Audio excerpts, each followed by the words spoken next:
طب السؤال الثاني لو سمحت، ها. هو يعني في زكاة الفطر قبل المغرب، كانت يعني هي جهزت خلاص الزكاة وكلمت السلام عليكم الفقيرة وائل يا عشان تيجي حسن. تاخدها قبل المغرب، بس هي قالت لها هاجي اخدها بعد المغرب، فيعني ايه حكم الزكاة هنا؟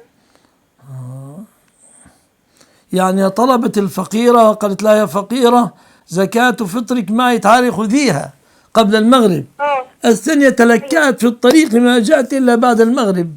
نرجو الله أن يغفر لها إن شاء الله بإذن الله يعني. لا هي قالت لها هاجي اخدها بعد المغرب. خلاص ما فيش مشكلة، خلصنا، خرجت من يعني مثل هذه الأشياء إن شاء الله سهلة، لأن نحتها جانبا والأخرى قالت خذها بعد المغرب إن شاء الله ما عليه شيء. طب اسالك الدعاء يا شيخ. نعم. اسالك الدعاء. الله يبارك فيك. إيه الصح بقى، امبارح ولا امبارحة ولا البارحة؟ ها. البارحة. أحسنتي 10 على 10. شكرا.